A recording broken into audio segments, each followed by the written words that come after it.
السلام علیکم ویورز، کیسے ہیں آپ سب؟ امید ہے اللہ کے فضل و کرم سے بالکل خیریت سے ہوں گے۔ میں بھی آپ کی دعاؤں سے بالکل خیریت سے ہوں۔ ویورز، انبیاء کرام اور صحابہ کرام کے سچے واقعات میں آپ سے شیئر کر رہی تھی پچھلی ویڈیو میں مصحف، جس کا پہلا حصہ میں آپ کے گوش گزار کر چکی ہوں۔ آگے کیا ہوا یہ جاننے کے لیے ویڈیو کو شروع سے آخر تک سنیے گا۔ اس سے پہلے چینل کو سبسکرائب کر لیں، لائک کر لیں اور بیل آئیکن پر کلک کر لیں تاکہ ہر آنے والی ویڈیو آپ تک پہنچ سکے۔ اعوذ باللہ من الشیطان الرجیم، بسم اللہ الرحمن الرحیم۔ یہ سب بیانات اور شہادتیں مکمل ہو جائیں تب اس کو لکھا جائے۔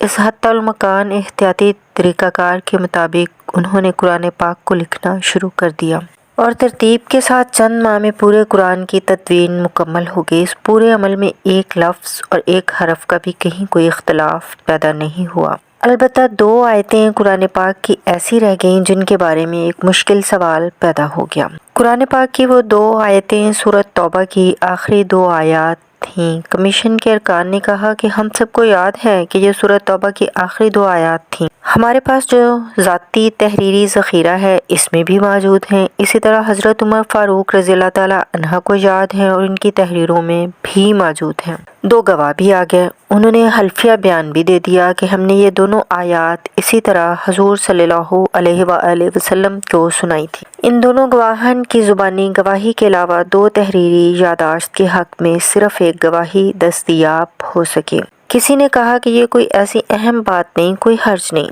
اگر دوسری دستاویز کے 2 گواہ نہیں ہیں، لیکن کمیشن نے یہی طے کیا کہ جب تک اصولی طریقہ کار طے ہو چکا ہے تو اس کو نہیں توڑنا چاہیے۔ چنانچہ اعلان کرایا گیا کہ یہ آیت جس نے بھی عرضہ میں پیش کی تھی وہ آ کر کمیشن کے سامنے گواہی دے۔ پورے مدینہ میں اعلان کرا دیا گیا لیکن کوئی نہیں آیا۔ پھر ایک کارندہ مقرر کیا گیا، اس نے گھر گھر جا کر ایک صحابی رضی اللہ تعالیٰ عنہ سے پوچھا کہ جب یہ عرضہ ہو رہا تھا اور یہ 2 آیتیں پیش ہوئی تھیں تو کیا تمہارے پاس اس وقت کا کوئی گواہ موجود ہے؟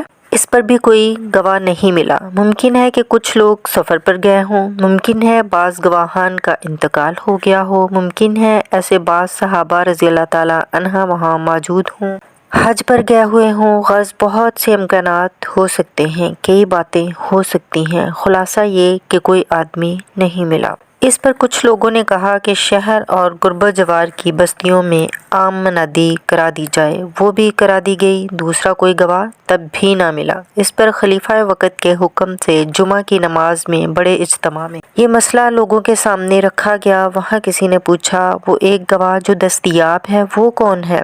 اس پر ایک صحابہ رضی اللہ تعالیٰ عنہ نے بتایا وہ ایک گواہ حضرت خزیمہ بن ثابت انصاری رضی اللہ تعالیٰ عنہ ہے۔ یہ نام سننا تھا کہ بہت سے حضرات کھڑے ہو گئے اور رسول صلی اللہ علیہ وآلہ وسلم کا ایک ارشاد نقل کیا جس سے فوراً مسئلہ حل ہو گیا۔ مسئلہ کیسے حل ہو گیا اس کے لیے ایک واقعہ بیان کرنا ضروری ہے۔ جب یہ بات ہو رہی تھی تو وہ زمانہ حضور صلی اللہ علیہ وآلہ وسلم کے وصال کے 8-10 ماہ بعد کا تھا۔ آپ اس زمانے سے ذرا 3-4 سال پیچھے چلے جائیں۔ حضور صلی اللہ علیہ وآلہ وسلم جب ابھی حیات تھے، مدینہ میں حضور صلی اللہ علیہ وآلہ وسلم کا معمول تھا کہ کبھی کبھی شہر سے باہر ٹہلنے یا حالات کا جائزہ لینے کے لیے تشریف لے جاتے تھے۔ کبھی تو صبح کی نماز کے بعد تشریف لے جایا کرتے تھے اور کبھی عصر کی نماز کے بعد۔ ایسے ہی کسی موقع پر حضور صلی اللہ علیہ وآلہ وسلم شہر سے باہر تشریف لے گئے۔ دیکھا کہ ایک قبیلہ پڑاؤ ڈالے ہوئے ہے، وہاں خیمے لگے ہوئے تھے اور ایک بدو ایک گھوڑا یا اونٹ لیے کھڑا تھا۔ آپ صلی اللہ علیہ وآلہ وسلم نے پوچھا یہ جانور بیچتے ہو؟ اس نے کہا جی ہاں بیچتا ہوں۔ قیمت پوچھی، اس نے قیمت بتا دی۔ آپ صلی اللہ علیہ وآلہ وسلم نے فرمایا چلو میرے ساتھ چلو، میں تمہیں قیمت ادا کر دیتا ہوں۔ چنانچہ دونوں مدینہ منورہ کی سمت چل پڑے۔ حضور صلی اللہ علیہ وآلہ وسلم آگے آگے چل رہے تھے اور بدو اونٹ یا گھوڑا لیے پیچھے پیچھے چل رہا تھا۔ جب شہر میں داخل ہوئے تو لوگوں کو معلوم نہیں تھا کہ یہ جانور فروخت ہو چکا ہے۔ ایک صاحب نے بدو سے پوچھا جانور بیچتے ہو؟ اس نے کہا ہاں بیچتا ہوں، کتنی قیمت دو گے؟ ان صاحب نے کچھ زیادہ پیسے لگا دیے۔ اس پر بدو بولا ٹھیک ہے میں تیار ہوں۔ اب حضور صلی اللہ علیہ وآلہ وسلم مڑے اور فرمایا کہ یہ جانور تو تم نے مجھے بیچ نہیں دیا تھا۔ اس نے کہا میں نے تو نہیں بیچا۔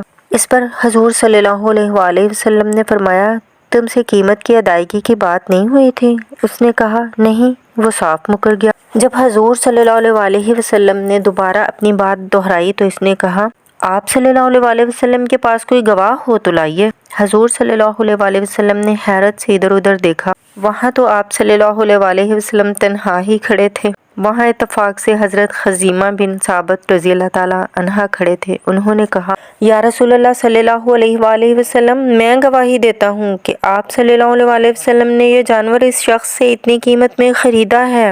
اس پر وہ بدو خاموش ہو گیا۔ آپ صلی اللہ علیہ وآلہ وسلم نے اس کو قیمت ادا کر دی، بلکہ کچھ زیادہ بھی دے دیے اور جانور لے کر آ گیا۔ اس کام سے فارغ ہو کر آپ صلی اللہ علیہ وآلہ وسلم نے حضرت خزیمہ سے پوچھا میں نے تو تمہیں وہاں نہیں دیکھا، تم کہاں کھڑے تھے؟